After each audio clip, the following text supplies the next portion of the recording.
नमस्ते दोस्तों, मैं हूं प्रदीप कुमार। आप देख रहे हैं डिजिटल मार्केट। वीडियो शुरू करने से पहले बता दूं, ये वीडियो एक एजुकेशनल पर्पज़ के लिए है। अगर आप स्टॉक मार्केट में कोई भी फाइनेंशियल इन्वेस्टमेंट करते हो तो अपने फाइनेंशियल एडवाइजर से सलाह जरूर लें या फिर अपनी सोच समझ के साथ ही स्टॉक मार्केट में इन्वेस्टमेंट करें।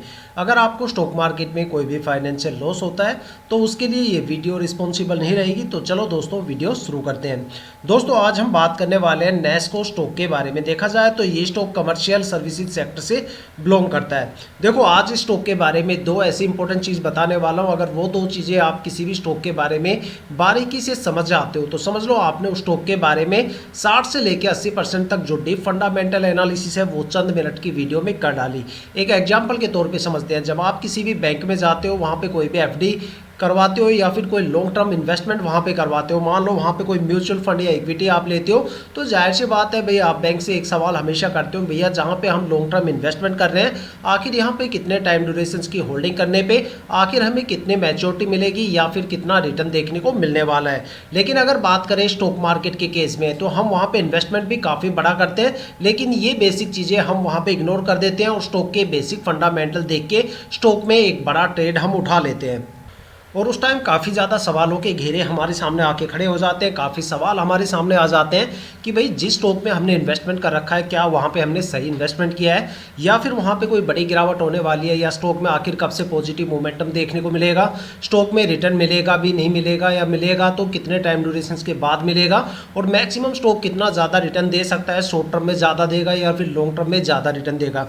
तो ये सारे काफ़ी ज़्यादा सवाल हमारे सामने आ जाते हैं। लेकिन क्या हो कि अगर ये सारे सवाल हमें इन्वेस्टमेंट करने से पहले मिल जाए तो सोचो कितना आसान होगा इस स्टॉक के बारे में ये जानना कि भाई स्टॉक में हमें इन्वेस्टमेंट करना चाहिए या फिर नहीं करना चाहिए।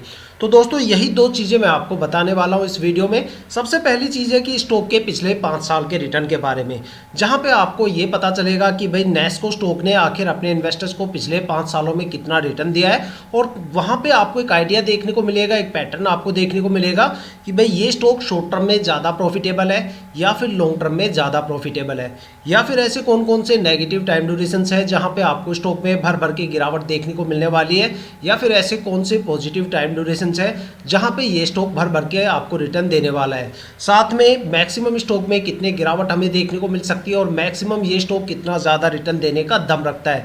ये सारे कॉन्सेप्ट आपके यहाँ पे क्लियर हो जाते हैं। साथ में एक नज़र डालेंगे स्टॉक के होल्डिंग पैटर्न के बारे में। कुछ बारीकियाँ हैं जो मैं आपके साथ शेयर करूँगा होल्डिंग पैटर्न को लेके। साथ में एक निष्कर्ष तक पहुँचने की कोशिश करेंगे कि क्या हमें स्टॉक में ट्रेड लेना चाहिए या नहीं लेना चाहिए। आपके काफ़ी ज़्यादा सवालों के जवाब इस वीडियो में छुपे हुए हैं। वीडियो को पूरा ज़रूर देखिएगा। आई होप कि यहाँ से आपको काफ़ी ज़्यादा वैल्यूएबल इन्फॉर्मेशन देखने और सुनने को मिलने वाली है। तो चलो दोस्तों, वीडियो शुरू करते हैं। दोस्तों, अगर बात करें नेस्को स्टॉक के पिछले 5 साल के रिटर्न के बारे में तो देखते हैं स्टॉक ने शॉर्ट टर्म और लॉन्ग टर्म में आखिर कितने कितने टाइम ड्यूरेशन की होल्डिंग करने पे आखिर अपने इन्वेस्टर्स को पिछले 5 सालों में कितना ज़्यादा रिटर्न दिया। अगर यहाँ पे बात करें शॉर्ट टर्म के बारे में तो देखते हैं ये स्टॉक शॉर्ट टर्म में कितना ज़्यादा प्रॉफिटेबल है और कितनी ज़्यादा यहाँ पे हमें गिरावट देखने को मिलती है। अगर स्टॉक में शॉर्ट टर्म में 1 वीक की होल्डिंग की बात करें तो 1 वीक में स्टॉक ने करीब 3.5% से ज़्यादा की गिरावट दर्ज की है।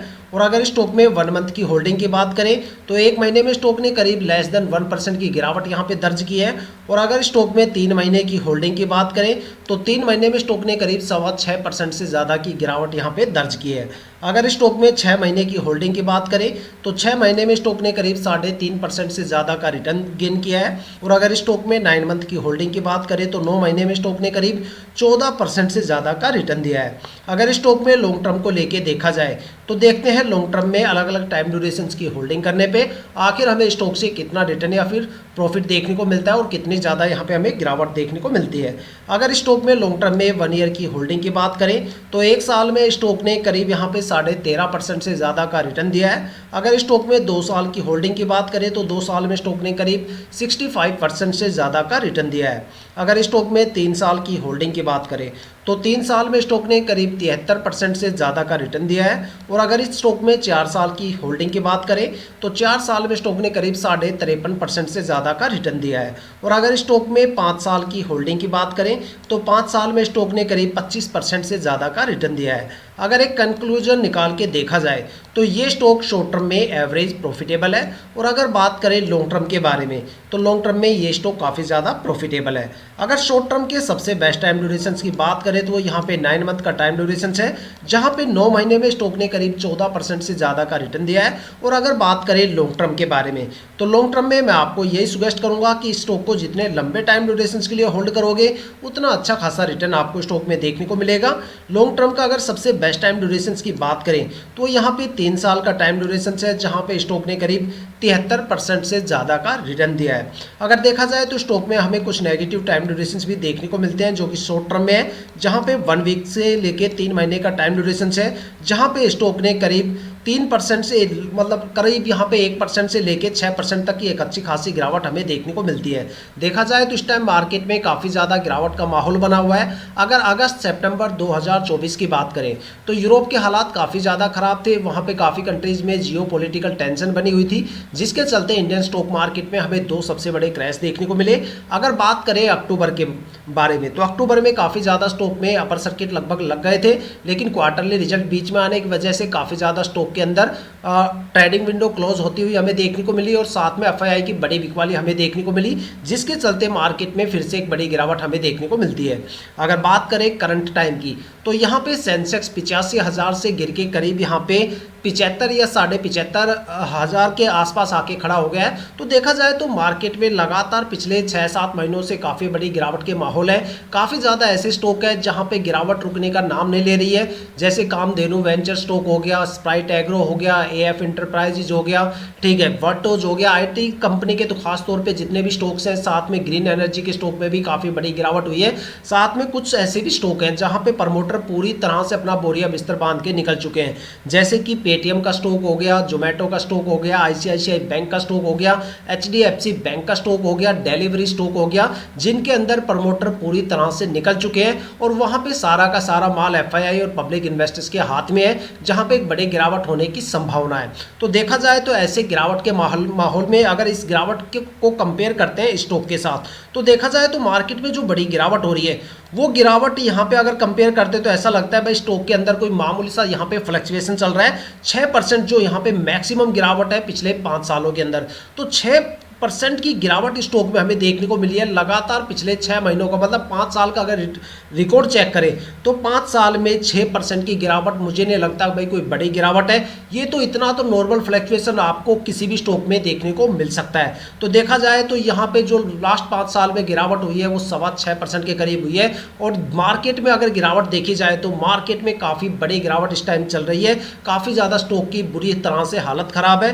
वहीं पर अगर स्टॉक के साथ देखा जाए तो स्टॉक ने देखो, हालांकि स्टॉक ने लॉन्ग टर्म में इतने ज़्यादा अच्छे खासे प्रदर्शन तो नहीं किए, लेकिन अगर यहाँ पे गिरावट की बात करें तो गिरावट भी स्टॉक में ज़्यादा देखने को नहीं मिलती। तो जिससे मतलब ये पता चलता है कि स्टॉक चाहे शॉर्ट टर्म हो या लॉन्ग टर्म में हो, ये स्टॉक काफ़ी ज़्यादा रिलायबल है। लेकिन देखा जाए तो आप इस स्टॉक में किसी भी टाइम ड्यूरेशन में एंट्री ले सकते हो, लेकिन एग्जिट करते टाइम मैं आपको ये सुजेस्ट करूंगा कि भाई वो चाहे शॉर्ट टर्म हो या लॉन्ग टर्म हो, आप इस स्टॉक में जितने लंबे टाइम ड्यूरेशन के बाद एग्जिट करोगे उतना अच्छा खासा रिटर्न आपको स्टॉक से देखने को मिलने वाला है।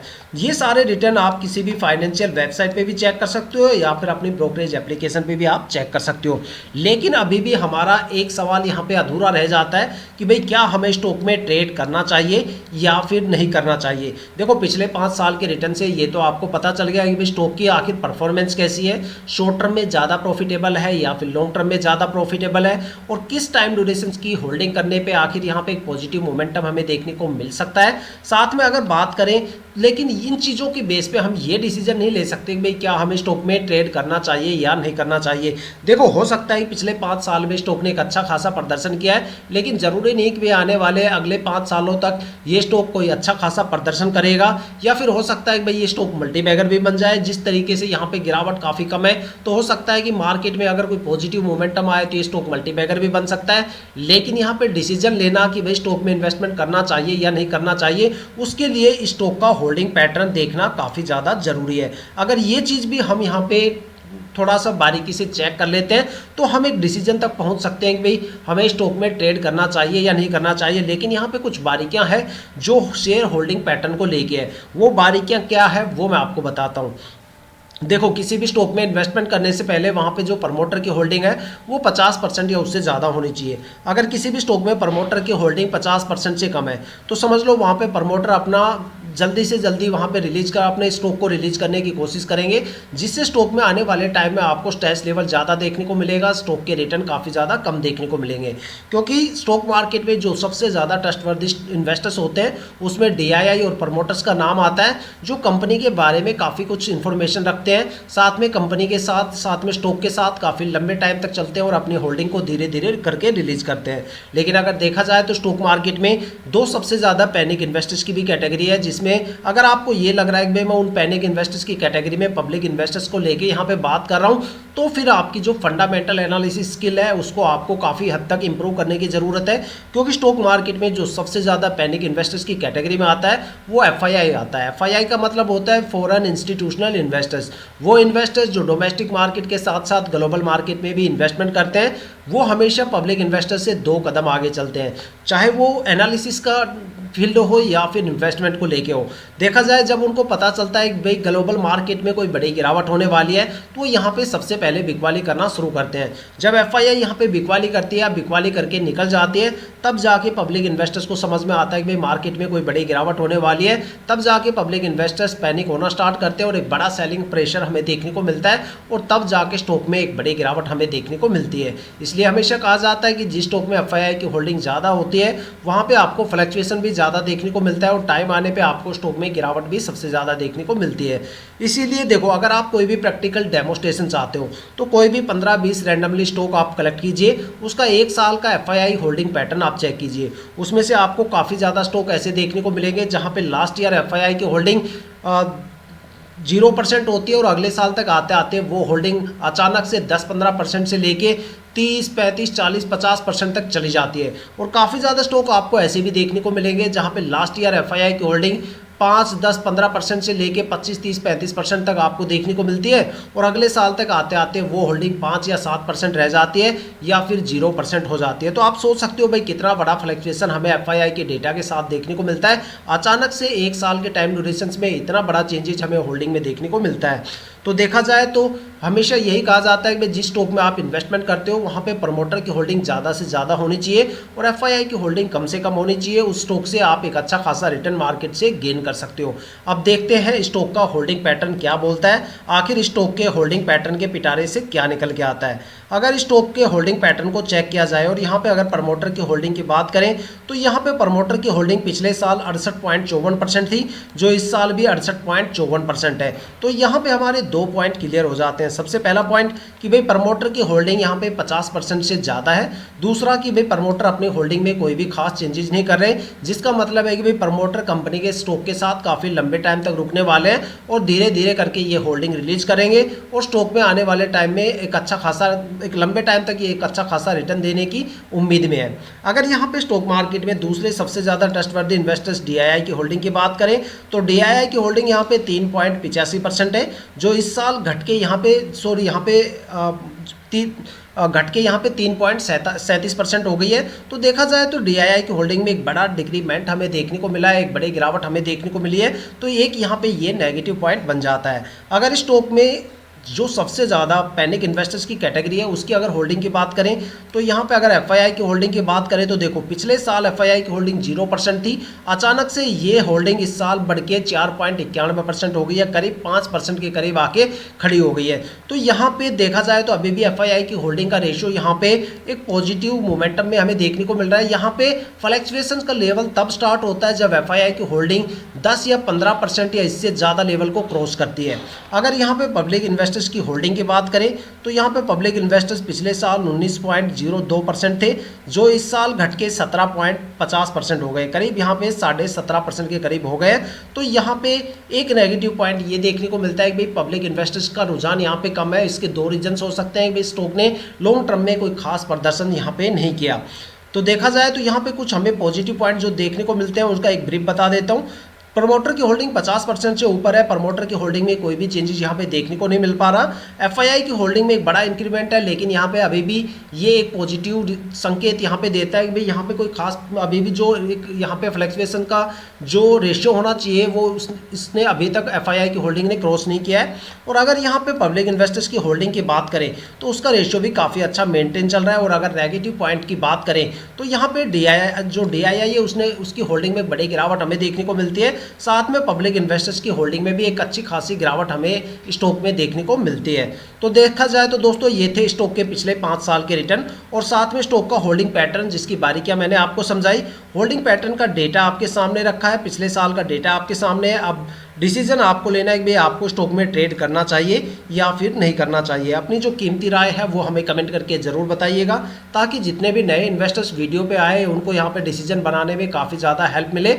साथ में अगर देखा जाए तो दोस्तों ये थी अब तक की सबसे लेटेस्ट इन्फॉर्मेशन नेस्को स्टॉक के होल्डिंग पैटर्न, साथ में स्टॉक के पिछले 5 साल के रिटर्न के बारे में। अगर आपके माइंड में कोई भी ऐसा स्टॉक है जिसमें आप इन्वेस्टमेंट करने की सोच रहे हो या फिर आपने उस स्टॉक में इन्वेस्टमेंट कर दिया है और आपको स्टॉक के रिटर्न के बारे में बिल्कुल नहीं पता, तो आप हमें कमेंट करके अपने स्टॉक का नाम बताइए। हम आने वाली वीडियो में आपके स्टॉक को जरूर कवर करेंगे। अगर आप इस वीडियो या चैनल पर नए हो तो चैनल को सब्सक्राइब जरूर कीजिएगा, ताकि हम जितनी भी डीपली एनालिसिस करके आप लोगों के लिए वीडियो लेके आते हैं उसकी नोटिफिकेशन आप तक सबसे पहले पहुंचे, ताकि आप स्टॉक मार्केट के हर पहलू से रूबरू रहें, अपने आप को अपडेट और अपग्रेड करते रहें। इसी के साथ ये वीडियो समाप्त करते हैं, मिलते हैं नेक्स्ट वीडियो के साथ।